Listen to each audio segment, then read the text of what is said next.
श्रीमते रामानुजाय नमः। श्रीशैलेशदयापात्रं श्रीभक्त्यादिगुणार्णवं यतीन्द्रप्रवणं वन्दे रम्यजामातरं मुनिं पुण्यजामातृयोगीन्द्रपादरेखामणिं सदा तदायत्तात्सत्तादिं रामानुजमुनिं भजे। लक्ष्मीनाथसमारम्भां नाथयामुनमध्यमाम् अस्मदाचार्यपर्यन्तां वन्दे गुरुपरम्परां यो नित्यमच्युतपदां श्रीकुमरुग्मं व्यामोहतस्तदितराणि मेने अस्मद्गुरोर्भगवतोस्य देकसिद्धो रामानुजस्य चरणं शरणं प्रपद्ये। आप सभी को नागपंचमी की हार्दिक शुभकामनाएं। तो कक्षा प्रारंभ करते हैं। हमारा रूप, रस, गंध, स्पर्श 4 गुण हो गए थे। यहाँ तक आपको कोई जिज्ञासा है पीछे का? फिर आगे बढ़ते हैं। हमारा पाकज भी कल हो गया था कि पाक क्या होता है, किस प्रकार से पाक की उत्पत्ति होती है, अर्थात ये हमारा सब कल की कक्षा में हो गया था। तो अब हम आप पढ़ने जा रहे हैं। हमारा 4 गुण हो गया था, है ना। रूप, रस, गंध, स्पर्श, रूप, रस, गंध, स्पर्श, हमारे ये 4 गुण समाप्त हो गए। ये विशेष गुण में भी आते हैं। और एक याद रखिएगा, सूर्य क्या, रूप जो है पृथ्वी जल तेज में रहता है, रस पृथ्वी और जल में रहता है, गंध केवल पृथ्वी में रहता है, और स्पर्श चारों में रहते हैं। ठीक है, स्पर्श जो है चारों में रहता है, पृथ्वी जल तेज वायु चारों में स्पर्श है। गंध सिर्फ पृथ्वी में है, रस जो है पृथ्वी जल में है, और रूप जो है पृथ्वी जल तेज में है। ये हमारा कल हो गया था और इनका सारा लक्षण भी हो गया था। और आज हम प्रारंभ कर रहे हैं 5वां गुण, संख्या। स्पष्ट है यहाँ तक आपको? अब 5वां गुण है संख्या, एकत्वादि संख्या। संख्या के विषय में आप क्या जानते हैं, बताएं। इससे पहले कोई बता सकते हैं संख्या के विषय में क्या है, अथवा लोक समाज में क्या प्रचलित है? जनरली 1 2 3 4 ये सब संख्या होता है। हाँ, जो डिजिट में है। तो जो नंबरिंग है, जो नंबर है, हम उसी को क्या कहते हैं, संख्या कहते हैं। तो अब ये तो नहीं पता वेस्टर्न फिलोसॉफी में इसको गुण अर्थात क्वालिटी माना नहीं माना। तो यहाँ पे एक संख्या भी उस द्रव्य का गुण है, इस प्रकार स्वीकार किया गया है। अर्थात बोतल एक है तो हमें जो एकत्व का व्यवहार हो रहा है, लक्षण से हम समझेंगे इसको, तो संख्या भी एक गुण के रूप में स्वीकार किया है। अस्तु, अब इसका जो मूल में लक्षण है, एकत्वादि व्यवहार हेतु संख्या। आपको ये मूल में मिला, वो जो मैंने पीडीएफ भेजा था आपको मिल गया, उसमें ये कहाँ पंक्ति है, एकत्वादि व्यवहार हेतु संख्या। अब ये कहीं पर भी व्यवहार हेतु, इसका क्या अभिप्राय है आप समझ चुके होंगे, क्योंकि हमने प्राच्यादि व्यवहार, अतीतादि व्यवहार, अगर इन 2 चीज को यदि आप अच्छी तरह से समझ गए हैं तो आप एकत्वादि व्यवहार को ही काफी आसानी से समझ जाएंगे। व्यवहार का क्या मतलब बताया था मैंने, याद है किसी को?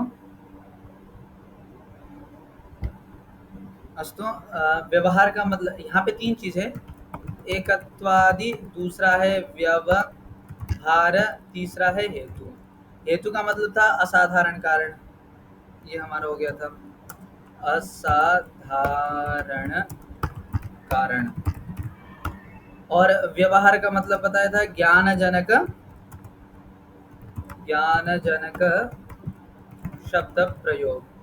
और एकत्वादि का मतलब क्या होता था, मतलब एकत्व, द्वित्व, त्रित्व, चतुष्टव, ऐसे करके जितना भी जाएगा, चतुष्टव, पंचत्व, ऐसे करके जितने भी परार्थत्व तक, ये क्या है, एकत्वादि है।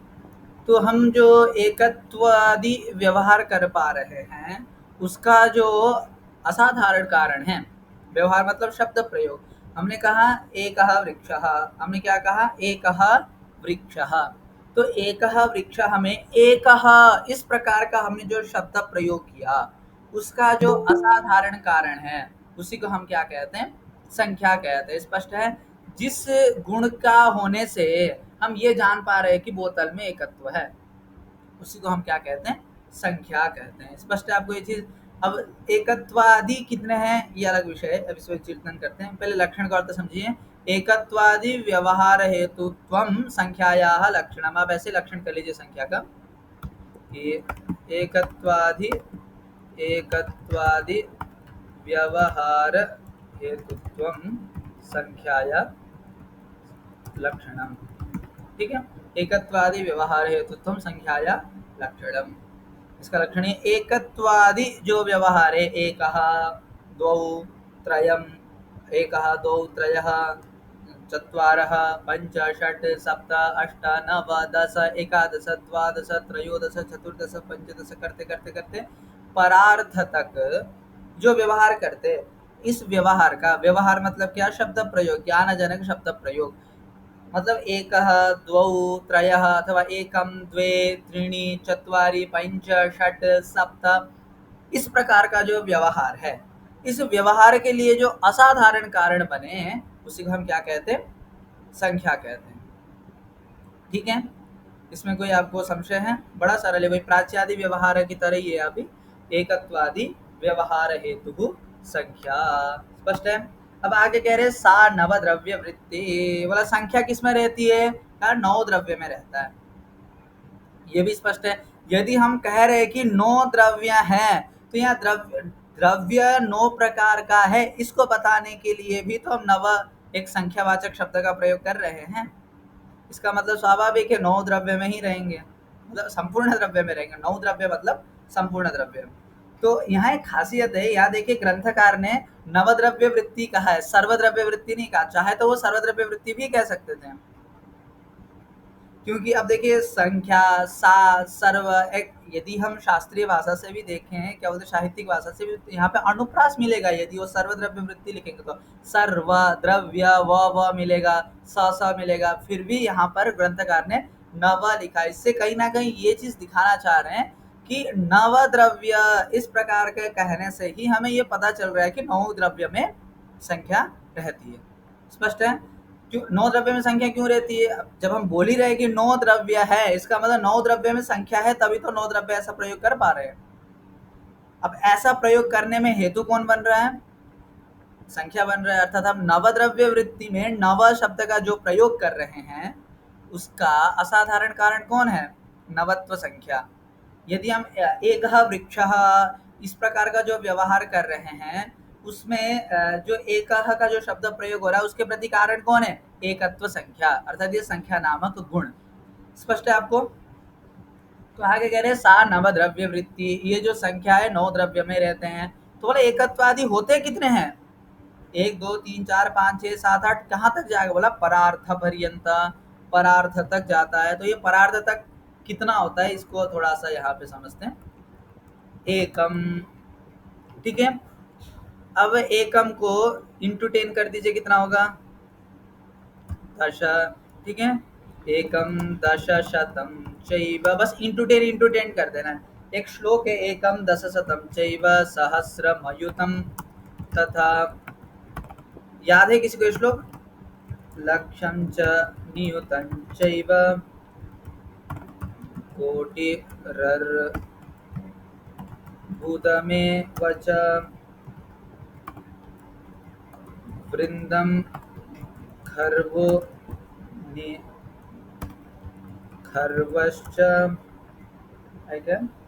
वृन्दं खर्वो निखर्वश्च शङ्खः पद्मश्च सागरः अन्त्यं मध्यम परार्थं, अन्त्यं मध्यम परार्थं च दशवृद्ध्या यथाक्रमं। ये श्लोक याद करिए, ठीक है। कितना होते हैं? अगर सब में 10 वृद्धि, वृद्धि मतलब क्या होता है? मल्टीप्लीकेशन, ठीक है। वृद्धि मतलब मल्टीप्लीकेशन। सबको 10 10 इंटू 10 कर दीजिए। 1 में इंटू 10 कर दीजिए 10, 10 में इंटू 10 100, 100 में इंटू 10 1000। ऐसे करते करते इंटू 10 करते करते करते एकम, एक, दश, शत, सहस्र, अयुत, लक्ष, नियुत, कोटि, अर्बुद, वृंद, खर्व, निखर्व, शंख, पद्म, सागर, अंत्य, मध्य, परार्ध। यहाँ तक क्या है? पूरा का पूरा संख्या है। तो अंतिम संख्या कहाँ तक है? परार्ध तक गिनी जाती है। तो सिर्फ परार्ध तक है, मतलब परार्ध से आगे परार्ध 1 परार्ध 2 वहां तक भी जाएगा। तो परार्थ को इंटू परार्थ करेंगे तो और कितना कितना निकलेगा आगे, वो तो भगवान जाने। तो इस प्रकार से हमारी जो गणना है, भारतीय गणना, उसमें परार्थ तक है, ठीक है। ये गणना याद रखेगा। तो कह रहे एकत्वाधि परा, हमारी संख्या कहाँ से प्रारंभ होती है? 1 से प्रारंभ होती है और परार्थ में समाप्त होती है। तो इन इतने को क्या कहेंगे? ये सारे के सारे संख्या हैं हमारे भारतीय गणना के अनुसार। अब यहाँ पे चिंतन करते कि जिस प्रकार हमने अच्छा मैं आपसे प्रश्न करूं कि रूप रस गंध, रूप रस, रस जो गुण है नित्य है कि अनित्य है?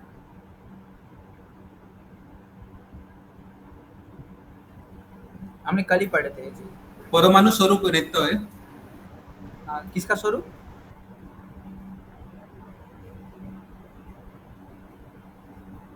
मनु स्वरूप नहीं समझा मैं आपका।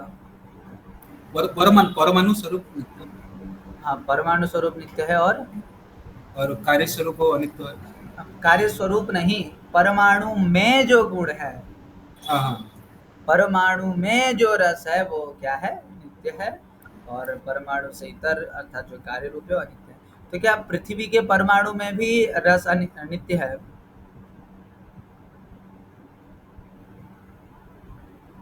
गणेश जी, पृथ्वी के परमाणु में जो रस गुण है क्या वह भी नित्य है? वो भी नित्य होने से। ना, कल यही तो चीज पे मैं बताया था आपको कि पृथिव्याम पाकजम अनित्यंच, पृथ्वी में पाकज हैं सारे के सारे, वो चाहे परमाणु हो चाहे कार्य रूप हो, किसी भी रूप में हो, परमाणु में भी अनित्य ही है, पृथ्वी में मात्र, जलादि में नहीं। स्पष्ट है आपको? ये कल पाकज का यही तो था, कल पूरा क्लास में यही हम अक्सर पढ़े थे इसको लंबा करके कि पृथ्वी में ही जो पाकज हैं रूप रस गंध स्पर्श, ये चारों पाकज है, अतः चारों के चारों अनित्य हैं। अन्यत्र अर्थात जल तेज वायु में, नित्य जल में नित्य है, अनित्य जल में अनित्य है। नित्य वायु में, वायु में तो कोई वो है नहीं रस, मतलब जिसमें जो गुण है वो नित्य है, तो नित्यगत नित्य है, अनित्यगत अनित्य है। यहाँ तक स्पष्ट हो गया आपको? उसी प्रकार से संख्या में भी यही है, यदि जो नित्य द्रव्य है तो उसमें नित्य संख्या है, जो अनित्य द्रव्य, अब मान लो हमारे पास 10 घड़े, 10 के घड़े नष्ट हो गए तो उस पर रहने वाली संख्या भी नष्ट हो गई, स्वाभाविक है ना? तो अनित्य में जो संख्या है वो अनित्य है और नित्य में जो संख्या है वो क्या है? नित्य है। तो कहा कि कौन सी संख्या नित्य है, कौन सी संख्या अनित्य? बोला एकत्वम नित्यम अनित्यंच। देखिए, एकत्व जो संख्या है, क्या एकत्व जो संख्या है वो नित्य भी है और अनित्य भी है, याद रखिएगा।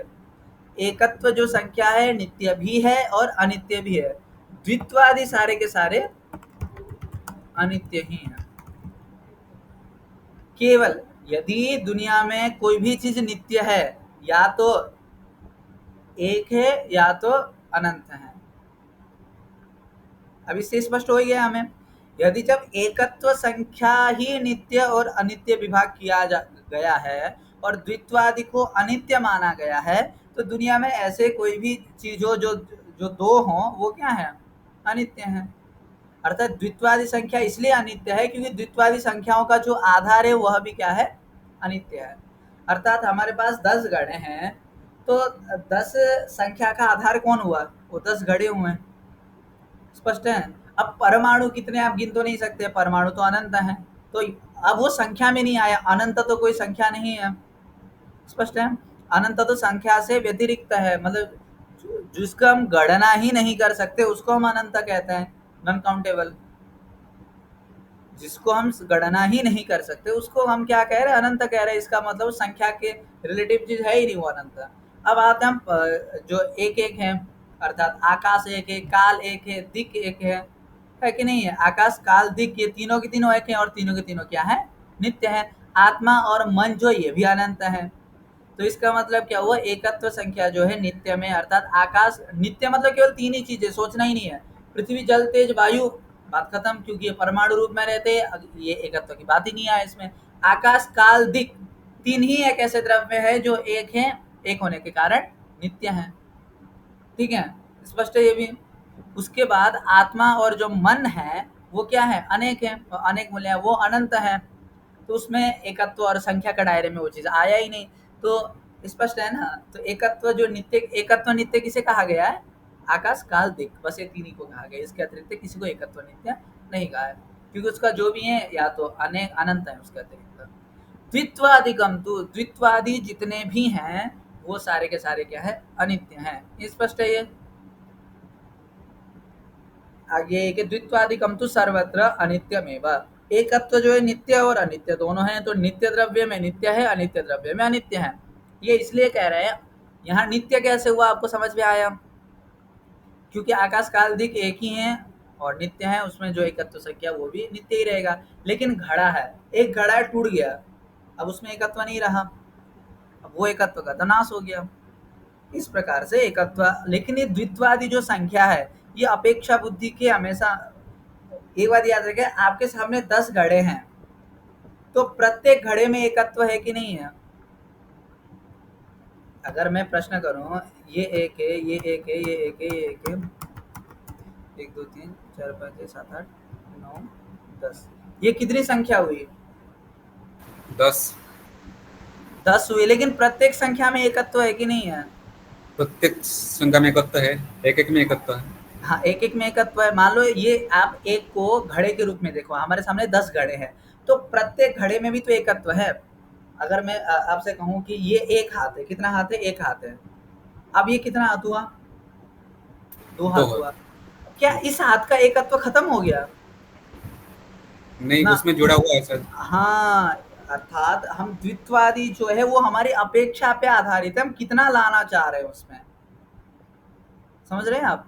एकत्व तो एकत्व प्रत्येक द्रव्य में रहता है, एकत्व तो प्रत्येक द्रव्य में रहता है, ठीक है ना? एकत्व जो है प्रत्येक द्रव्य में रहता है। जैसे कि 10 घड़े भी आए तो 10 घड़े में भी प्रत्येक तत्त घड़े में तो एकत्व है। लेकिन जब समूह में देखते हैं तब वहां, अब प्रत्येक घड़े में आप 5 घड़े को दिखाकर, ये मान लो आपके सामने 10 घड़े रखे हैं, अब खरीदने गए, आपने क्या बोला? मुझे 5 घड़ी दो। अगर हम कहें कि वो 10 घड़े थे, तो आपने प्रयोग कैसे कर दिया 5 घड़े बोल के? इसका मतलब मेरी अपेक्षा जो है, मुझे 5 घड़ा चाहिए, तो मेरी बुद्धि ने क्या किया? अपेक्षा 5 की अपेक्षा की, तो हमने 5 कहा। तो ये सारे के सारे अपेक्षा दृष्टि रहती है। द्वित्वादि जितने भी संख्या है वो क्या है? अपेक्षा दृष्टि से उनका ज्ञान होता है। स्पष्ट है आपको? ये अपेक्षा जो मैं कहना चाह रहा हूँ, समझ रहे हैं ना? यदि दुकानदार के पास 10 घड़े हैं, ठीक है, दुकानदार के पास 10 घड़े हैं, तो 10 घड़े में प्रत्येक घड़े में एकत्व है कि नहीं है? मान लो जैसे 10 हमने घड़ा है, प्रत्येक घड़े में एकत्व है। अब वहां 10 घड़ा, अब उस घड़े में एकत्व है कि दशत्व है? एक घड़े में एकत्व ही है। जब 2 घड़े मिलाएंगे तब उसमें द्वित्व होगा। लेकिन द्वित्व होगा इसका मतलब एकत्व का नाश हुआ ऐसा नहीं है। हम गणित भी पढ़ते हैं, मान लो 12 की संख्या है, 12 में कितनी बार एक है? 12 बार एक है ना। 12 में 12 बार एक है, इसका मतलब क्या? उसमें वो 12 ही संख्या, उसमें एक एक है ही नहीं, ऐसा तो नहीं है। अब 12 में हम 11 भी ले गिन सकते हैं, मतलब 12 के अंडर ही आएंगे ना ये सारे के सारे, 2 3 4 5 6। अब हमें बोलना कितना है उस पर हम, हमारे डिपेंड करता है कि हमें अपेक्षा के हम 12 कहना चाह रहे हैं, 11, हाँ 13 पे हम नहीं जा सकते। क्यों नहीं जा सकते? मान लो 12 घड़े रखे हैं तो हम 12 ही बोल सकते, 13 घड़े की अपेक्षा नहीं कर सकते क्योंकि है ही नहीं वहां पर। लेकिन 12 घड़ा है, 12 घड़े से कम में तो हम अपेक्षा कर सकते हैं। हमें 5 घड़ा चाहिए। ये सब नहीं समझ में आ रहा है गणेश जी? हमारे पास 10 घड़े हैं। आ रहा है, आ रहा है। अब कोई खरीदने वाला आया, उसने कहा मुझे 5 घड़ा चाहिए, तो संख्या तो गड़बड़। उस घड़े में 5 है कि 10 है? घड़े में जो संख्या है वो 5 है कि 10 है? 5 भी है, 10 भी है, और 1 भी है, 2 भी है, 3 भी है, 4 भी है। हमारी अपेक्षा क्या है उसके अनुसार वो उसमें वो गुण है। स्पष्ट है? तो द्वित्वादि कम तो सर्वत्र अनित्यमेव। द्वित्वादि तो जितने भी परा, आदि मतलब द्वित्वादि से लेकर, द्वित्व से लेकर परार्धत्व तक सारे के सारे क्या है? अनित्य ही है। मैं आपको बता दूं, एक द्वे त्रीणि ये संख्या नहीं है। संख्या एकत्व, द्वित्व, त्रित्व, चतुष्टव, पंचत्व ये संख्या है। एक तो वो वस्तु है, एक जो है वो वस्तु स्वरूप है, उसमें रहने वाला जो गुण है वो एकत्व गुण है। ये थोड़ा सा व्यवहार में हम भले ही 1 2 3 4 मतलब एक दो त्रय चत्वार पंच षट ऐसा व्यवहार कर लेते हैं, किंतु वहां उसका एक का अभिप्राय एकत्व विशिष्ट ऐसा होता है। क्योंकि एक जो है, एक तो पदार्थ है, मतलब हमें हमारे सामने जो घड़ा है वो क्या है? एक घड़ा है, मतलब एक तो घड़े को बता रहा है। लेकिन घड़े में जो एकत्व है उसको एक शब्द बता रहा है ना। आप थोड़ा सा समझ रहे हैं इस चीज को? संख्या का जो स्वरूप है वो एकत्व है, लेकिन लौकिक व्यवहार में हम एक दो ऐसा प्रयोग करते हैं, ठीक है ना? क्योंकि एक तो स्वयं वस्तु हो जाएगा ना। अस्तु एक शब्द जो उस वस्तु को बता रहा है, संख्या को नहीं बता रहा है, इसलिए क्योंकि वस्तु का विशेषण हो गया। अगर हम एक को संख्या वहां पर संख्या मानेंगे तो विशेषण कैसे हो सकता है? विशेषण नहीं हो सकता, क्योंकि द्रव्य का विशेषण गुण कैसे होगा? इस प्रकार से आप समझ रहे हैं। अब ऐसा नहीं, अब फिर हम जो सुंदर इत्यादि प्रयोग करते हैं, सुंदर भी तो फिर गुण है, बोलते वो वाला गुण अलग चीज है। फिर हम लोक में जिसको मैंने पहले ही स्पष्ट किया था, गुण शब्द कई अर्थों में प्रयोग किया जाता है। यहाँ गुण शब्द का अर्थ है जिसमें समवाय द्रव्य और कर्म से भिन्न होता हुआ, जिसमें जाति रहे, ये वाला गुण हमें यहाँ पे लेना है, ठीक है ना। सुंदर कहेंगे तो सुंदर तो वो स्वयं राम है, तो द्रव्य हो गया सुंदर, तो स्पष्ट है। तो इस प्रकार से द्वित्वादिकम तो सर्वत्र अनित्यमेव। अब आया छठा गुण, मानव व्यवहार साधारणम कारणम परिमाणम। यहाँ पर आया मानव व्यवहार साधारण कारणत्वं परिमाणस्य लक्षणम। अच्छा, मान मतलब किसे कहते हैं? अच्छा, हिंदी में मान किस किस अर्थ में प्रयोग करते हैं?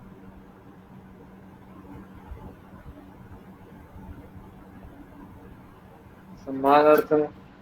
सम्मान अर्थ में मान, और यहाँ सम्मान अर्थ नहीं है। दूध का मान निकालते नहीं निकालते? 1 लीटर है, 2 लीटर है, 3 लीटर है, मान निकालते ना, माप निकालते हैं ना उसका, वही मान से माप हो गया उधर। तो मान मतलब होता है परिमाण, परिणाम क्या बोलते हैं? परिमाण। स्पष्ट है आपको? तो मतलब उसका ये किलो के हिसाब से नहीं कह रहा हूँ मैं, छोटा बड़ा हम ये जो कहते हैं इसको हम क्या कहते हैं?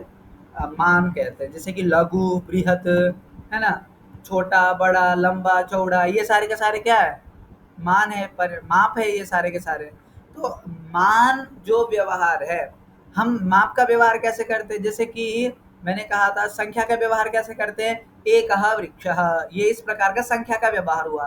तो मान का व्यवहार कैसा होता है? सबका व्यवहार स्वरूप याद होना चाहिए। जैसे कि हमने कहा प्राच्यादि व्यवहार, तो प्राच्यादि का व्यवहार कैसे करते हैं? अयम पूर्व, अयम दक्षिण, अयम पश्चिम, ये क्या हो गया? प्राच्यादियों का व्यवहार हुआ, मतलब इयम प्राची इयम उदीची। उसके बाद हमने कहा दिक् का, सॉरी ये तो दिक् का हो गया। काल का क्या प्रयोग करते हैं? अतीतः, भविष्यत, वर्तमानम, इस प्रकार का जो व्यवहार है इसको हम क्या कह रहे थे? अतीत आदि व्यवहार। फिर आया एकत्वादि, तो एकत्वम नाम एकः वृक्षः, द्वौ छात्रौ, तीसरा बालिकाः, इत्यादि जो प्रयोग हैं इसको हम क्या कह रहे हैं? एकत्वादि व्यवहार। उसी प्रकार से मानव व्यवहार का स्वरूप क्या होता है? तो कह रहे हैं अयम अस्मात् बृहत्, अयम अस्मात् दीर्घः, अयम अस्मात् लघु, अयम अस्मात् महत्। इस प्रकार का जो मतलब छोटा बड़ा इस प्रकार का जो व्यवहार है उसका जो असाधारण कारण बने वही क्या है? परिमाण है। अर्थात जिस गुण के होने से हम छोटा बड़ा लंबा चौड़ा ये व्यवहार कर पा रहे हैं, उस गुण का नाम क्या है? परिमाण। स्पष्ट है ये? यहाँ तक कोई संशय है? इसमें कुछ है नहीं। नवद्रव्य वृत्ति, वो नवद्रव्य में रहता है, स्पष्ट है। अब परमाणु का परिमाण क्या है? अणु है कि नहीं है? उसके बाद फिर ये जो हमने दिख रहे हैं, अणु मतलब छोटा, महत मतलब बड़ा, दीर्घ का मतलब भी बड़ा होता है, ह्रस्व का मतलब भी छोटा, ह्रस्व और अणु का मतलब छोटा, महत और दीर्घ का मतलब बड़ा। तो यहाँ पर अणु मतलब सबसे छोटे को अणु कहा, महत मतलब सबसे बड़े को महत कहा, और ह्रस्व मतलब जो सामान्य लोग की व्यवहार में जिसको हम छोटा प्रयोग करते हैं उसको ह्रस्व कह दिया, और सामान्य व्यवहार में हम जिसको दीर्घ प्रयोग करते हैं उसको हमने क्या कह दिया? मतलब सामान्य व्यवहार में जिसको हम बड़ा प्रयोग करते हैं, मतलब बड़ा फ्रिज है तो दीर्घम यंत्रम, ठीक है। बोला छोटा डंडा है, लघु डंडा, लघु ह्रस्व दोनों एक ही बात है। हमने क्या कहा? लघु डंडा। अब लघु परमाणु तो हम नहीं बोल सकते ना, फिर वहां पे परमाणु लघु नहीं है, वो अणु है, तो सबसे छोटा है। अणु मतलब होता है जिससे छोटा ही नहीं है, महत मतलब जिससे बड़ा ही नहीं है। समझ में आ गया आपको? अणु मतलब जिससे छोटा ही नहीं है, महत मतलब जिससे बड़ा ही नहीं है, लेकिन दीर्घ और ह्रस्व मतलब उनके बीच का जो हम छोटा बड़ा व्यवहार करते हैं। इस प्रकार से परिमाण जो है 4 प्रकार के, अणु, महत, दीर्घम, ह्रस्वं चेति। स्पष्ट है आपको ये भी? चलिए, फिर उसके बाद आया परिमाण के बाद आता है रूप रस गंध स्पर्श संख्या परिमाण पृथक्त्व। ये भी बड़ा आसान है। पृथक तो व्यवहार हेतुत्वम, पृथक व्यवहार हेतुत्वम, पृथक हेतुत्वम का मतलब आप समझ गए, हेतु का मतलब। अब यहाँ जो गुण है परिमाण गुण का नाम है, वैसे एक पृथकत्व गुण का नाम है। आप ये मत समझिएगा कि पृथक में रहने वाला कोई एक धर्म विशेष को पृथकत्व नहीं कहा यहाँ पे। पृथकत्व एक नाउन है, पृथकत्व एक संज्ञा है, ठीक है ना। मतलब जैसे पुस्तक में रहने वाला एक धर्म है पुस्तकत्व, उस प्रकार से पृथक में रहने वाला पृथकत्व धर्म नहीं है। हाँ, पृथक में रहने वाला पृथकत्व धर्म अलग है। यहाँ पे जिसको हम पृथकत्व कह रहे हैं ये नाउन है, एक संज्ञा विशेष है, एक गुण का नाम ही है पृथकत्व, ठीक है ना। इसका क्या मतलब है, इस शब्द का क्या अर्थ है, क्योंकि एक नियम है नामक ग्राम और व्युत्पत्तिर न भवति, नाम और गांव का कोई व्युत्पत्ति नहीं होता है। मतलब इसको जिसका जो अर्थ है उसके लिए वही नाम प्रयोग किया, जैसा नहीं है। हम लोग में से कई लोगों का नाम राम होता है, तो क्या राम का अर्थ उसमें घटित होता है? नहीं घटित होता है।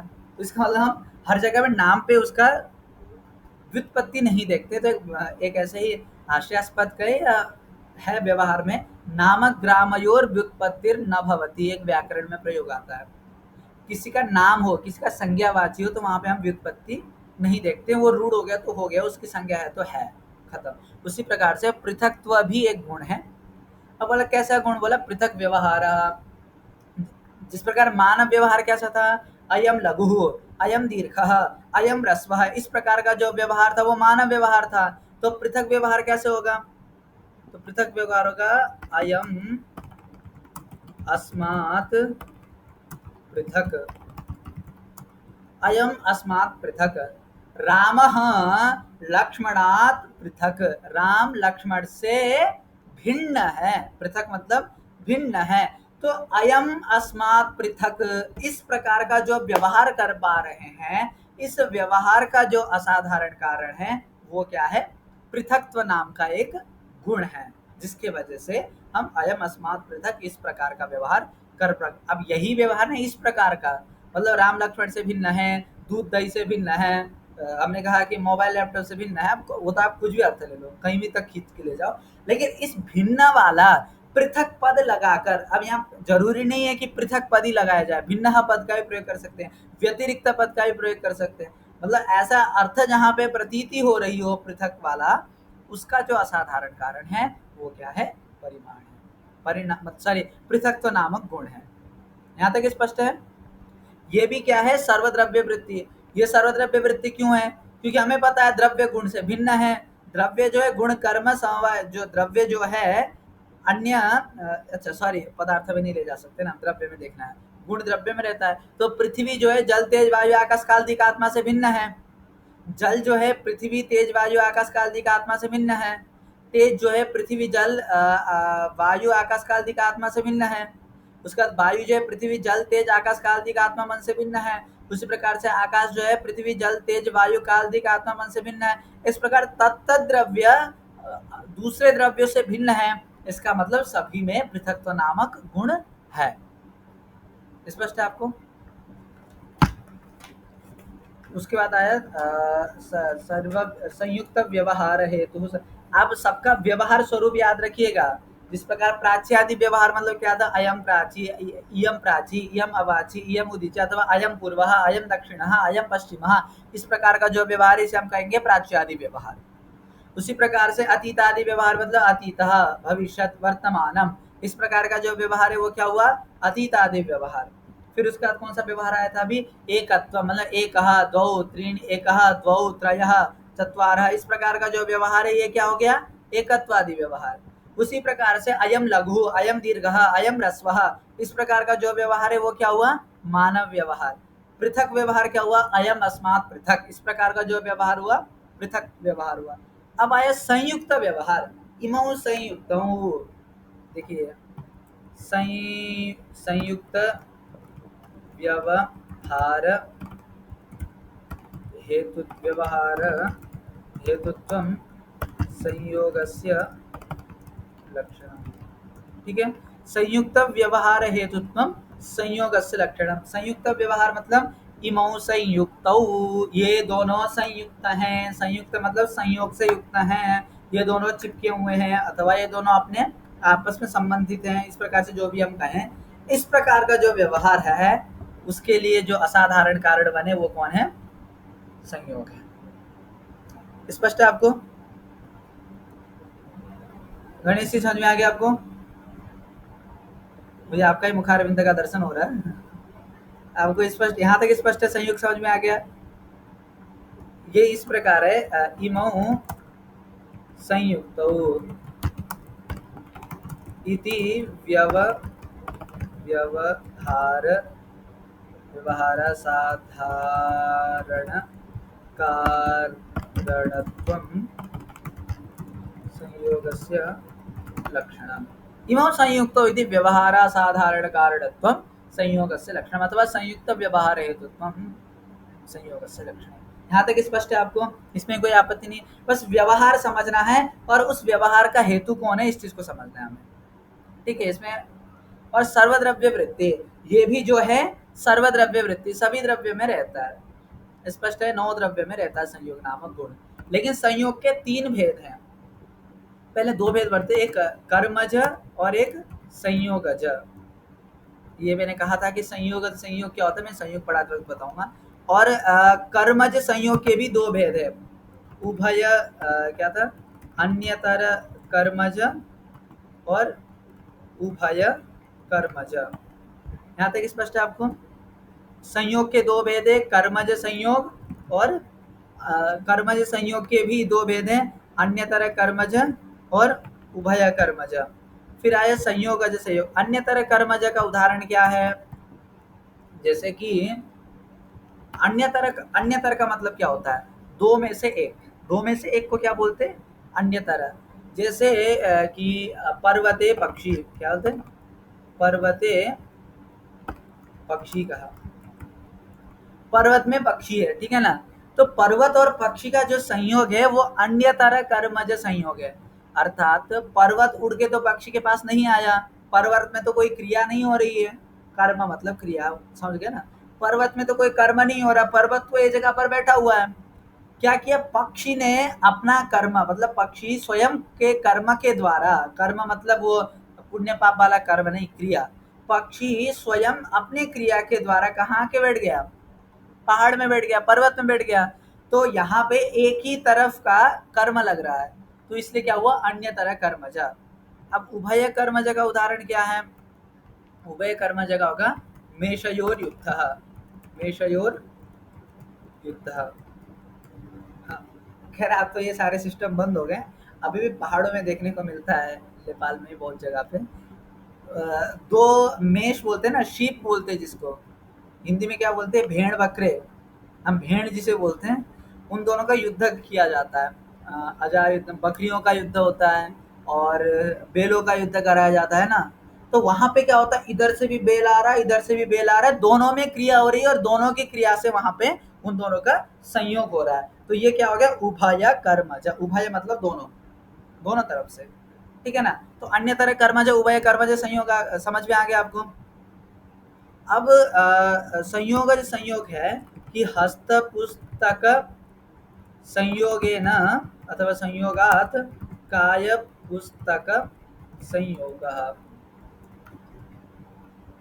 हस्त पुस्तक, अब ऐसे कुछ भी कहा, पर्वत है पक्षी हमने कहा था, अब पर्वत के किसी एक पेड़ के टाली में आके कौन बैठा? पक्षी आके बैठा। अब पक्षी का संयोग पेड़ से है कि पर्वत से है? सीधा सीधा देगा तो पेड़ से बोलोगे, अब मैं बोलूंगा पेड़ से है कि डाली से है? डाली से बोलोगे, डाली के उस हिस्से के कि इस हिस्से से है? इस हिस्से से बोलेंगे। तो ऐसा करते आप कहाँ तक ले जाएंगे?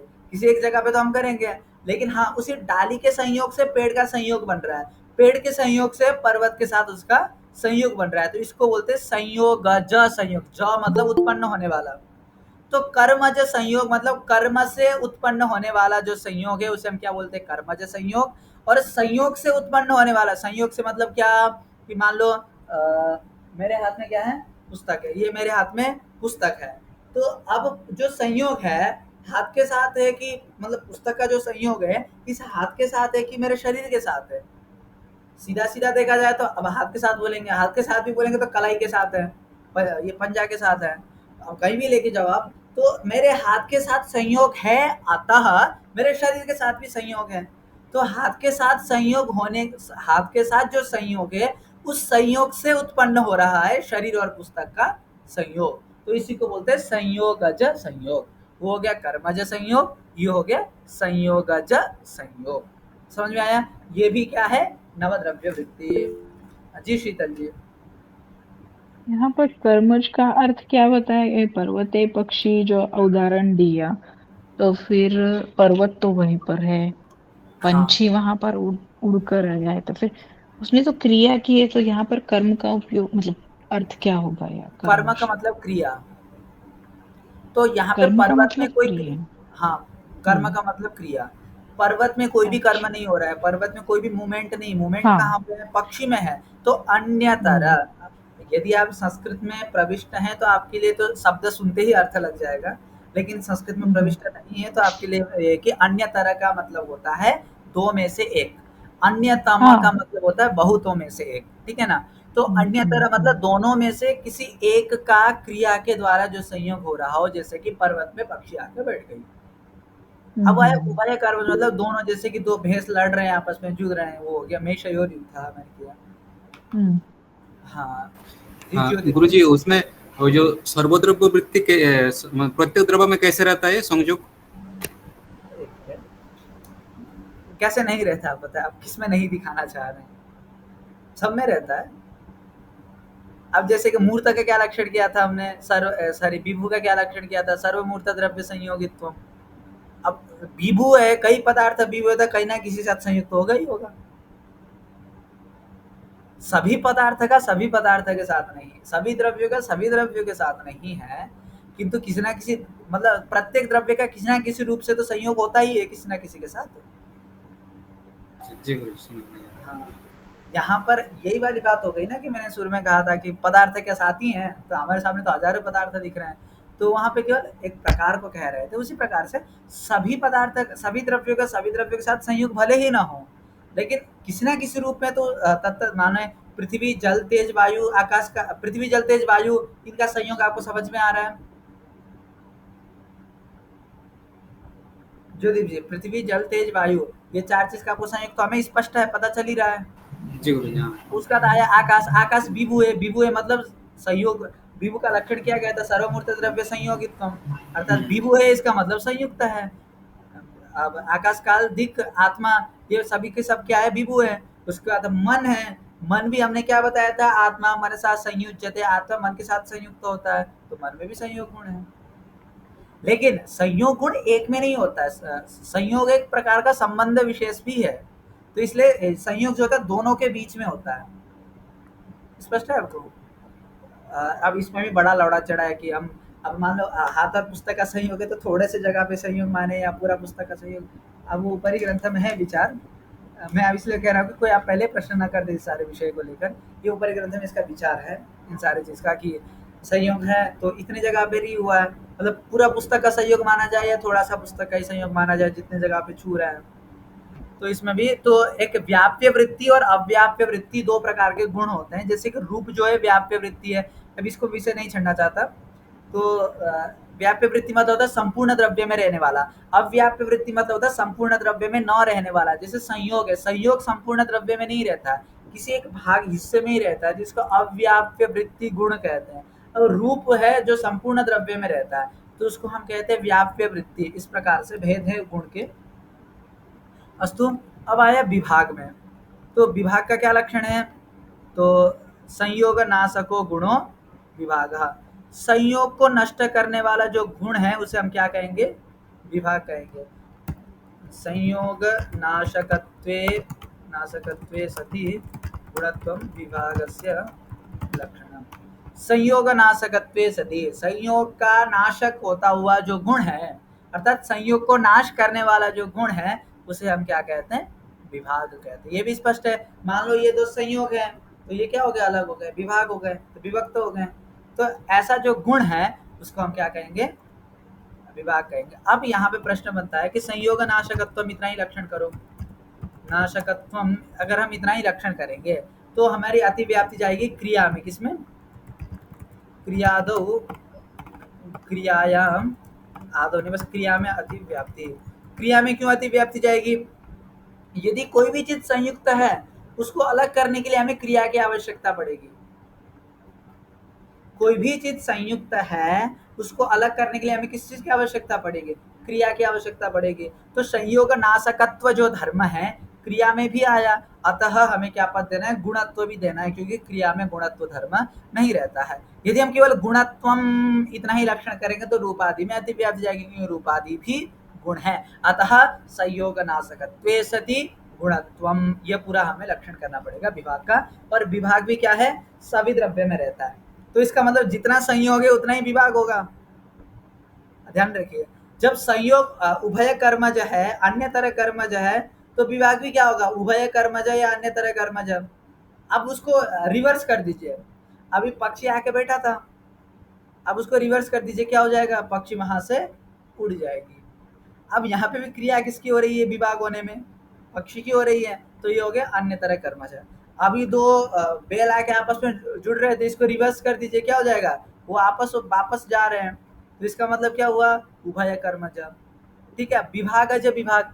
अब वही बात हो गई कि यदि अभी तक जो संयोग था मेरे शरीर के साथ, पुस्तक हट गया, मेरे हाथ से हट गया, अब शरीर और पुस्तक का संयोग भी टूट गया, तो ये क्या हो गया? विभागज विभाग। अब हाथ के साथ विभाग टूट गया, अर्थात हाथ के साथ संयोग टूट गया, अर्थात हाथ और पुस्तक का विभाग हो गया, इसलिए शरीर और पुस्तक का भी क्या हो गया?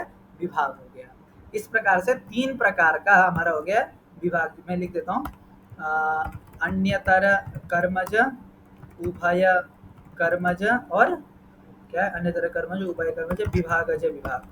विभागज विभागज, ये 3 प्रकार के विभाग हो गए। और ये भी क्या है? सर्वद्रव्य वृत्ति है, इसमें भी हमें कोई आप जब संयोग का नाश करने वाला है सर्वद्रव्य वृत्ति ही होगा। स्पष्ट है? इसके बाद हमारा है परत्व अपरत्व। परत्व, और आज का पाठ बहुत सरल है, जहां तक मुझे लग रहा है आपको समझ में आ रहा है ना, क्योंकि इसमें अधिक चिंतन नहीं है कहीं भी। ज्योतिप जी, आप समझ रहे हैं? जी गुरु जी, समझ में आ रहा है। समझ में आ रही है? और दिन में क्या होता था कि पंक्ति बहुत कम होती थी और विषय बहुत अधिक होता था। आज क्या है? विषय बहुत कम है, पंक्तियां अधिक है बस। अब मतलब इतना पंक्तियां अधिक पढ़ ली है ये सोच के डरिए नहीं, वो बड़ा सामान्य सा चीज है, और हम जो लौकिक व्यवहार में प्रयोग करते आ रहे हैं वही सारी चीजें हम यहाँ आज पढ़ रहे हैं, तो इसलिए उतना कठिन मत मानिएगा। अब यहाँ पे 2 गुण है, परत्व और अपरत्व, दोनों का लक्षण इन्होंने मर्ज किया, लेकिन हम अलग अलग पढ़ते हैं। परव्यवहार साधारण कारणत्वं परत्वस्य लक्षणम्।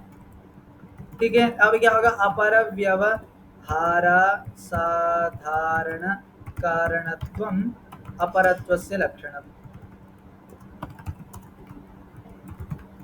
जिस प्रकार हमने प्राच्यादि व्यवहार और दूसरा क्या था? अतीतादि व्यवहार, मानव व्यवहार, एकत्वादि व्यवहार, और कौन कौन सा व्यवहार आया? पृथक्त्व व्यवहार, जो जो व्यवहार आए थे, उसी प्रकार से पर व्यवहार, पर इस प्रकार का जो अयम अस्मात् परः, इस प्रकार का, यह इस, अब पर का भी 2 अर्थ होता है, बताएंगे। अयम अस्मात्, यह इससे पर है, यह इससे अपर है, इस प्रकार का जो व्यवहार है उसके लिए जो असाधारण कारण बने वो क्या है? परत्व और अपरत्व है। अर्थात पर इस प्रकार के व्यवहार के लिए परत्व गुण है और अपर इस व्यवहार के लिए अपरत्व गुण है, याद रखिएगा। तो यहाँ पर भी परत्व जो है, पर में रहने वाला धर्म विशेष का नाम परत्व नहीं है। जिस प्रकार पृथक्त्व एक नाउन था, पृथक्त्व एक नाम ही है, उसी प्रकार से परत्व नामक गुण, हमें ये चीज याद रखना है। परत्व मतलब परत्व नामक एक गुण विशेष, उसी प्रकार से पृथक्त्व मतलब पृथक में रहने वाला धर्म विशेष को पृथक्त्व नहीं कहा है, पृथक्त्व नामक एक गुण। उसी प्रकार से अपरत्व नामक एक गुण, क्या होता है ना, त्व लगाने से धर्म समझ में आता है, वो अभी यहाँ में नहीं समझना है।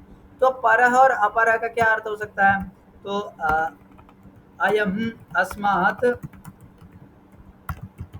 परह, इसका 2 अर्थ निकलता है, यह इससे बड़ा है, यह इससे दूर है। अब हिंदी में तो बड़ा और दूर का अलग अलग शब्द का प्रयोग किया जाता है, लेकिन संस्कृत में दोनों के लिए परह शब्द का प्रयोग करते हैं। क्या करते हैं? परह। परह मतलब परे, परे मतलब या तो उम्र में परे होगा या तो डिस्टेंस में, डिस्टेंस मतलब दिक्कृत परत्व होगा या कालकृत परत्व होगा। जैसे कि यहाँ मैं एक उदाहरण के लिए समझाऊं, यहाँ 8 साल का एक बच्चा है, तो यहाँ पे 20 साल का वो है और यहाँ पे 10 साल का है, ठीक है। अब बताइए यहाँ सबसे बड़ा कौन है? सॉरी मैं 20 इधर कर दिया, आप ये करिए, ठीक है। यहाँ सबसे बड़ा कौन हुआ? 20। 20 साल का जो व्यक्ति हो सबसे बड़ा हुआ, उससे छोटा 10 साल का हुआ, उसके साल का 8 साल का हुआ। तो अब हम क्या बोलेंगे? 8 साल का नाम मान लो, इसका जो नाम है क्या है? राम है। इसका नाम है राम। राम 8 साल का है।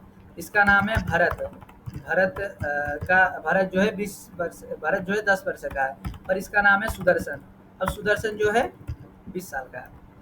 अब बताएं सुदर्शन पर है कि अपर है? ठीक है, पर मतलब बड़ा भी है। अब एक चीज मैं उस दिन में कहना चाह रहा था लेकिन शॉर्टकट में कहा। अब मेरे सामने ये क्या है? ये 15 सेंटीमीटर का एक स्केल है। अब ये जो स्केल है बड़ा है कि छोटा है? आपको दिख रहा होगा, ये बड़ा है कि छोटा है? वो उससे डिपेंड करता है, उससे बड़ा कोई हाँ, आगा इसके जी छोटा हो सामने इसके जाएगा। सामने 10 मीटर वाला हम रख दें तो क्या हो जाएगा? ये बड़ा हो जाएगा। इसके सामने 15 मीटर वाला, इसके सामने 20 मीटर वाला कर दे तो वो क्या हो जाएगा? छोटा हो जाएगा। इसका मतलब इसके स्वयं में ये चीज कभी निर्धारित नहीं होता है कि ये लंबा है कि छोटा है, कि ये बड़ा है कि छोटा है। अब मैं पूछूं कि ये जो भरत है छोटा है कि बड़ा है? अब सुदर्शन के लिए भरत छोटा है लेकिन राम के लिए भरत जो है बड़ा है। तो एक वाक्य बनाते हैं, रामात भरतः, रामात भरतः परः। फिर क्या करेंगे? भरतात भरतात सुदर्शनः, क्या करेंगे अब? अपरः। ठीक है, मैंने दिकृत और कालकृत दोनों का एक साथ प्रयोग दिखाया। रामात भरतः परः, राम से भरत जो है पर है, अर्थात यदि हम दिकृत पर लेंगे तो क्या अर्थ हो जाएगा? उम्र में बड़ा, मतलब वय आयु में बड़ा। ठीक है, ये हो गया कालकृत। यदि दिकृत अर्थ लेंगे तो क्या हो जाएगा? दूर। समझ में आ गया? दोनों का दोनों अर्थ किसका? पर का है। उसी प्रकार से भरतात सुदर्शनः अपरः, भरत से सुदर्शन क्या है? अपर है। तो यहाँ बताइए अपर किस अर्थ में? दिक के अनुसार मैंने अपर प्रयोग किया या काल के अनुसार यहाँ पे अपर प्रयोग किया? दिक के अनुसार लग रहा है मुझे तो। हाँ, यहाँ दिक के अनुसार ही करना पड़ेगा, काल के अनुसार हम नहीं। दिक और काल दोनों हो सकता है यहाँ पे। यदि हम करेंगे सुदर्शन, अगर मैं इसको थोड़ा सा चेंज कर दूं, सुदर ये रीजनिंग जैसा लग रहा है मुझे पढ़ाने में भी। सुदर्शनात् भरतः परः। अब यहाँ बताइए क्या होगा? सुदर्शनात् भरतः परः, सुदर्शन से भरत पर है मतलब दूर है यहाँ पे, ऐसा अर्थ समझ में आएगा। सुदर्शनात् भरतः, नहीं भरत नहीं करेंगे यहाँ, क्या रामः। सुदर्शनात् रामः अपरः, परः हमने प्रयोग किया। यदि अब यहाँ पे सुदर्शनात् रामः परः, यहाँ पे पर जो है दिक को लेकर है कि काल को लेकर है?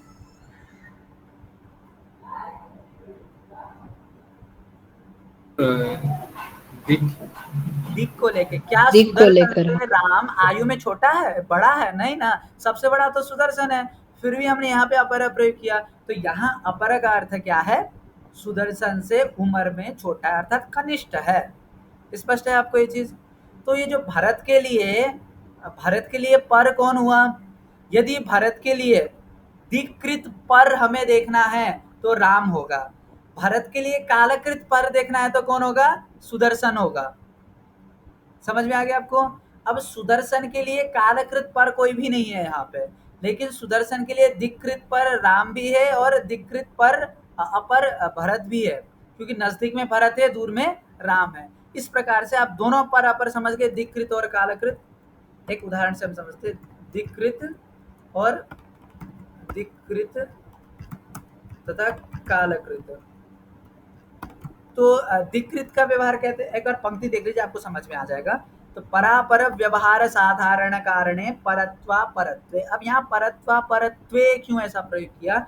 ज्ञानम ज्ञाने ज्ञानानि, तो अपरत्वम अपरत्वे अपरत्वादि। तो यहाँ पे दो का एक साथ लक्षण कर रहे हैं, अतः यहाँ दो गुण हुए, तो इसलिए यहाँ पे द्विवचन का प्रयोग किया, परत्वंच अपरत्वंच परत्वा परत्वे। स्पष्ट है, यहाँ पे द्विवचन है। नपुंसक लिंग का प्रथमा का द्विवचन का रूप है परत्वा परत्वे, इसलिए यहाँ पर सब जगह रूपम रसः गंधः स्पर्श ऐसा प्रयोग है, लेकिन यहाँ पे कैसा प्रयोग है? परत्वा परत्वे, क्योंकि दो हैं। स्पष्ट है, आपको समझ में आ गया? तो अब क्या, पृथिव्यादि चतुष्टय मनोवृत्तिनी। परत्व अपरत्व जो गुण है, पृथ्वी जल तेज वायु और मन, ये 5 द्रव्य में रहता है। ते द्विविधे, इसके दो भेद है, दिक्कृते काल कृते चेति। ये कृते कृते इसलिए कह रहे हैं क्योंकि द्विवचन कर, कृतम कृते कृतानि, तो ये द्विवचन वाला रूप है कृते। दूरस्ते दिक्कृतम परत्वम, जो दूर है उसके लिए हम क्या कहेंगे? दिक्कृत परत्व। समीपस्थे दिक्कृतम अपरत्वम, जो नजदीक में है उसे हम क्या कहेंगे? दिक्कृत अपरत्व। ज्येष्ठे कालकृतम परत्वम, जो ज्येष्ठ है उसे हम क्या कहेंगे? कालकृत परत्व। और जो कनिष्ठ, जो छोटा है आयु में, उसे हम क्या कहेंगे? कालकृत अपरत्व। इस प्रकार से मूल का अर्थ स्पष्ट हो गया आपको? ज्योदीप जी, स्पष्ट हो गया आपको? जी गुरुजी हो गया। तो आगे बढ़े हम। जी गुरुजी। अब आया आद्य पतना समवायी कारणम गुरुत्वम। अच्छा, मैं सामान्य प्रश्न करूं आपके सामने। कोई भी पदार्थ है, मान लो ये मेरा सिक्का है, अभी मैं ऐसा हाथ उल्टा कर दूं गिर जाएगा, तब आप इधर आ जाए गिर जाएगा, तो ये गिर क्यों रहा है? माध्याकर्षण शक्ति होता है। हाँ, ये है पृथ्वी। यहाँ कहता है कि पृथ्वी में गुरुत्वाकर्षण ये गुरुत्व, लेकिन ये सिद्धांत हमारे यहाँ गुरुत्वाकर्षण का इस प्रकार से नहीं है, कुछ दूसरे प्रकार से हम समझते हैं। यहाँ पे मास को बता रहे हैं, यहाँ गुरुत्व किसको बता रहे हैं? मास और वेट में थोड़ा सा फर्क होता है ना, तो यहाँ मास को बता रहे हैं कि एक पदार्थ में जो मास होता है उसके वजह से वो चीज गिरता है, वो ये चीज दिखाना चाह रहे हैं। आद्य पतन असमवायी कारणम गुरुत्वम। अथवा वेट भी ले लें, मास या वेट जो भी हो सकता है, एक बार समझते हैं फिर आप इसका मतलब निकालिएगा। आद्य पतन असमवायी कारणम, पहली बात तो ये बात याद रखिएगा, असमवायी कारण कौन कौन होता है मैंने पहले भी बताया था, किसी को याद है? असमवायी कारण सिर्फ और सिर्फ गुण या कर्म ही होंगे, द्रव्य कभी भी असमवायी कारण नहीं होता, ये चीज मैंने स्पष्ट किया था पहले। तो आद्य पतन असमवायी कारणम, इसके पहले लक्षण रखते हैं। आद्य पतना समवायी कारणत्वम गुरुत्वस्य लक्षणम। गुरु शब्द का अर्थ क्या होता है संस्कृत में, कोई बता सकते हैं?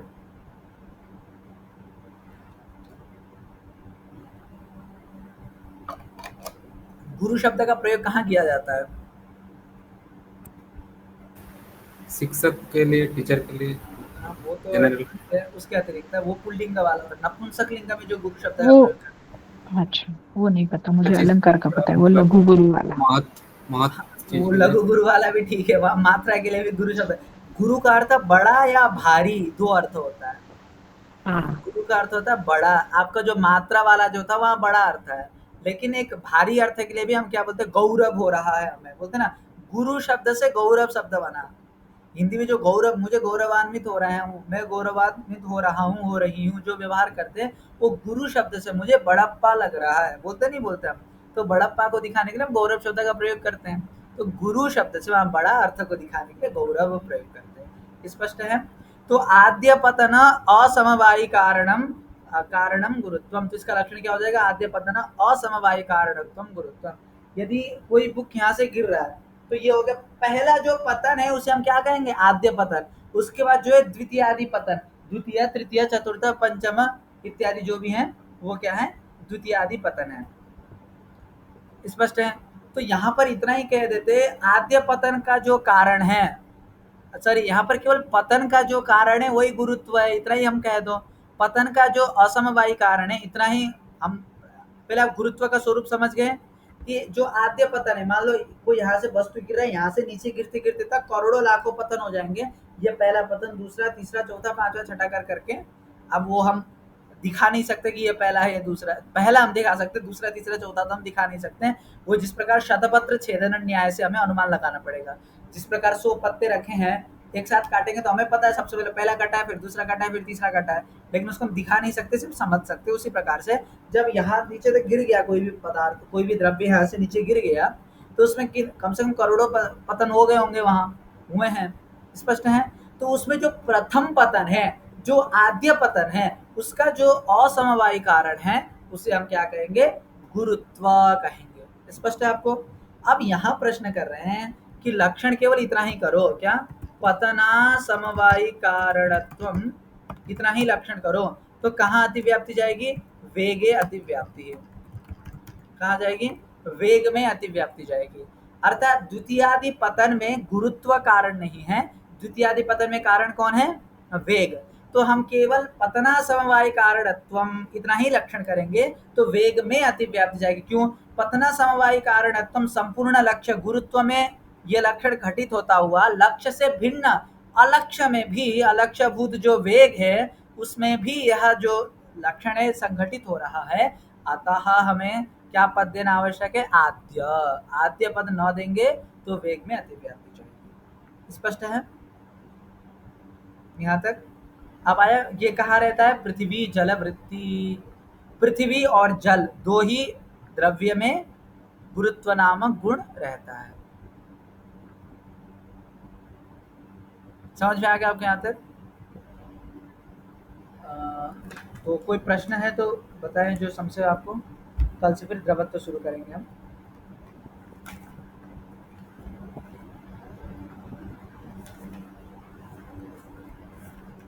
तो यही समापन करें कक्षा की।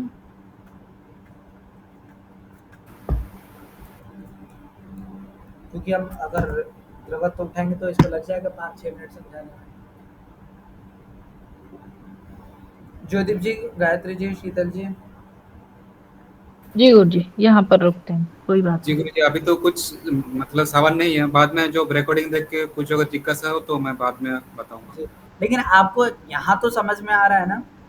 हाँ जी गुरु जी, यहाँ तो समझ में आ रहा है। मतलब बार बार रिकॉर्डिंग रखता हूँ, नहीं तो भूल जाता हूँ, मतलब पिछले प्रभु ये तो न्याय दर्शन है, स्वाभाविक है जब कोई व्यक्ति पहली बार दर्शन पढ़ रहा है तो। हाँ, तो इसलिए रिकॉर्डिंग देखता हूँ, इसलिए वो उस टाइम कुछ जिज्ञासा हो तो मैसेज में या ग्रुप में बात बताऊंगा। जरूर। जी तो यही समापन करते हैं।